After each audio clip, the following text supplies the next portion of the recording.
Welcome to Week 15, Boom Bust Fantasy Football. Week 1 of the playoffs and decisions really matter now. So we're going to help you out by breaking down some booms and busts at each position for the week. Now, what is a boom and what is a bust? It's whether a player exceeds or falls short of their general expectations for the week based off of most websites' weekly rankings. All right, Kyle, let's get some good choices out here for these guys. All right. Well, we're going to start on the bust side with Breece Hall. Alrighty. I know he's a tough one to bench because if you have him, you probably don't have super depth at options. But this matchup is pretty tough. Jacksonville's been playing better defense, and I feel like they've been getting credit for. Agreed. And then the way Breece Hall looked against Miami this last week doesn't leave a lot of hope for me. I think the fact that they don't have any other weapons on this team is finally catching up to them. Right after Garrett Wilson went out, he had a couple good games, and then I feel like everybody's like, oh, hey, if we just focus on him, we shut this whole team down. So if you have to start him, I get it, but you're not expecting points. I think he stays in single digits this week again. I agree. And, with the quarterback situation just being iffy there, it's hard to have an offense gel or be in any sort of groove when you don't even know who your quarterback's going to be. Yep. And so that makes it very hard to game plan, get your mind right, for the whole offense, including the line. What's that going to look like? So I don't like that for him either. But when you can't run the ball against Miami, then I don't love you in any other matchup pretty much. And like you said, I feel like Jacksonville's been playing much better, and Jacksonville's offense has been playing much better, which could put the Jets in a very bad situation to where Breece Hall doesn't get much action running the ball at all. So that also worries me quite a bit. Well, I mean, even this last week, he only had 14 carries. He had 1 target and no catches. Yeah, it's not great. Even some of these other matchups that were tough where he got points, it was because of that receiving game. Yep. If he's not getting that, now he could get a couple of catches just because, they might have to throw the ball more if, Jacksonville's offense scores some points. But that's not a great sign. Even the game before that, he only had 2 catches. Like, the receiving work has gone down, and that's where he was gaining a lot of his value. So without that, to me, he's not worth starting, but if you have to start him, I get it. Just lower those expectations, people. Yeah, just prepare to be sad. Prepare to be very sad. Yes. All right, well, let's get out of some sadness then really quick, if you don't mind. Yeah, so let's flip over to the booms, and I'm going to hit you with Devin Neal. He actually had a really good game this week covering for Kamara. Kamara's going to miss again. He had 19 carries and a catch. Like, that's tremendous volume. And you can run the ball on Carolina. So as long as, well, let me say this too. His volume in the passing game did go down this week because of the rain. Yes. So against Carolina in a game that shouldn't have as much rain, you'll see some of that passing work go up as well, I think. So add that to the carry volume. I think he has another very good week ahead of him.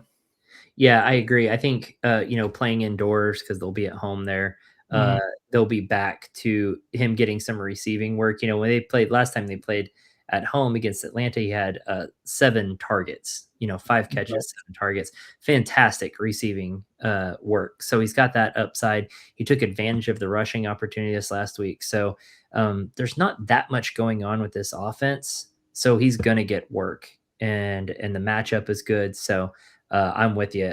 Devin Neal, strong start this week. Yeah. Perfect. All right. Back over to the bust. Okie dokie. We got it. We're gonna hit you with Christian Watson. And I know this one hurts a little bit because he's been really good. Yeah, he has. As Love's #1 target since he's been back from his injury. Unfortunately, this week, he's got to go play Denver, whose defense is pretty good, I would say, putting it mildly. So while I don't think he's completely unusable, again, you're going to temper your expectations. I think he's going to find a harder time getting those deep balls. that he's reeled in for some of these long touchdowns. So definitely temper the expectations. If you're in a situation where it's going to be a tight matchup, I might look elsewhere for someone a whole lot safer. Yeah, this is going to be a risky start, because as we've seen from Christian Watson, he can literally just get a ball and take off with it and get a long score. That could absolutely happen. He's like Jameson Williams, right? Same sort of thing. Yep. But that's a really risky play once you start into the playoffs and you really want to play these matchups. And that's kind of what you're leaning on here in the playoffs.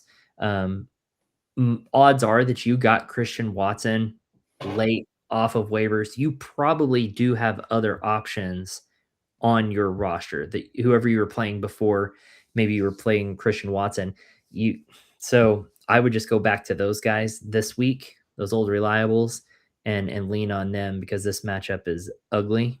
And this comes from someone who has had Christian Watson win me the last couple of weeks, right? Like he's been doing fantastic for me ever since he came back. He's been in my starting lineup. He's benched for me this week as well. So I'm practicing what I preach here and not starting Christian Watson. Yeah. All right. To the boom column. We're going Wan'Dale. Mr. Robinson, last time they played Washington week 1, 6 catches, 55 yards, right? Now they have Jackson Dart starting. I think, and he's been nothing short of spectacular, Dart and Wan'Dale, since they paired up. Yeah. I think we see that against one of the worst passing defenses in the league this week against Washington. I think Wan'Dale goes off. I could see a pair of touchdowns for him this week. Oh, yeah. I could see Wan'Dale just – I mean, it's going to be ugly. Little division game here, So either team is playing for playoffs. They're playing for pride. And also keep in mind that when they played Washington week 1, Neighbors was still playing at that time too. So Wan'Dale was having to share with Neighbors at that time a worse quarterback play there too. So yeah, this is prime Wan'Dale. Wan'Dale is who I'm starting over Christian Watson in what I was just talking about and talking about Christian Watson. Wan'Dale is my boom guy there that I'm going with too. And so again, practicing what I preach. I cannot wait to watch Wan'Dale play against this terrible, terrible Washington defense. And so it should be a fun week for Wan'Dale. Absolutely. And what's nice, too, if anybody here plays the DFS daily fantasy stuff, he tends to stay pretty cheap. Yeah, undervalued for sure. These are the kinds of plays you take advantage of. Agreed.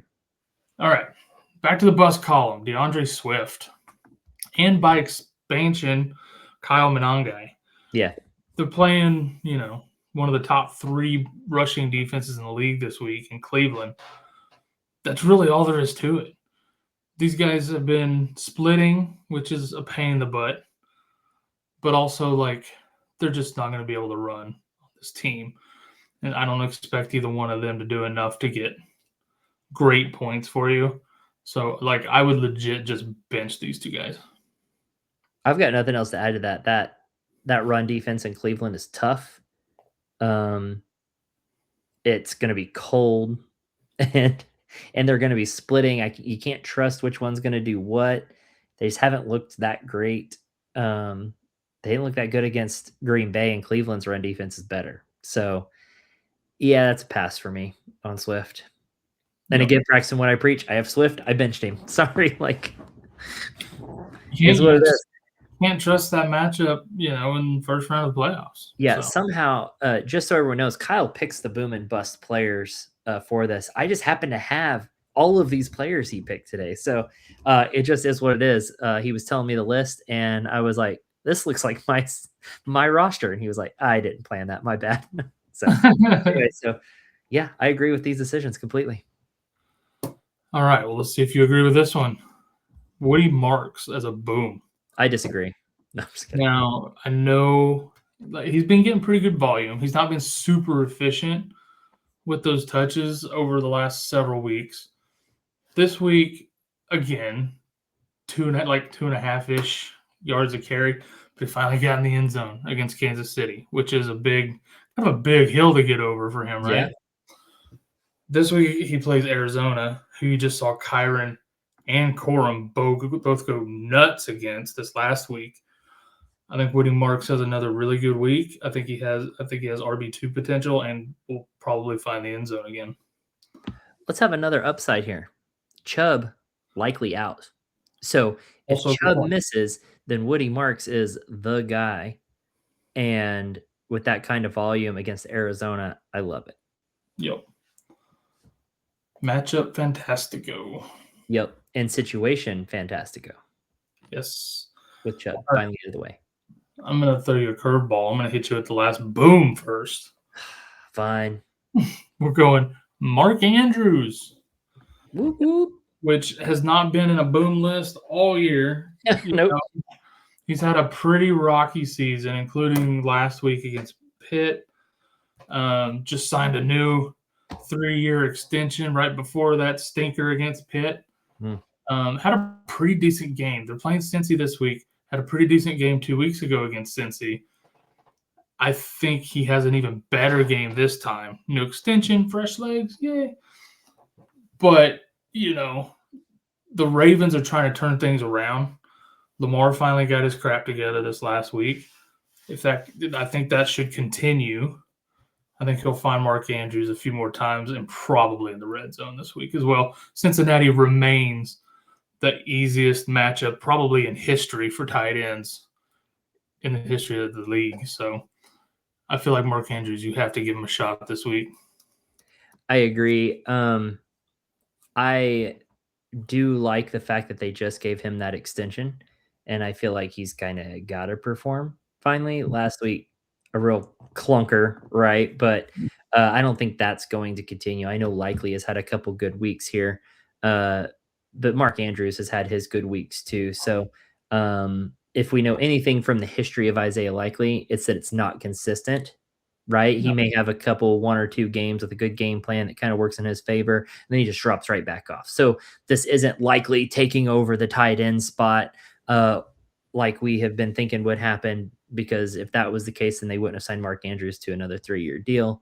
I think Mark Andrews bounces back here too. I think the opportunity is prime, and they need him performing at a high level. So, sometimes you see these situations where it's like, okay, now's an opportunity for the team to get this player going.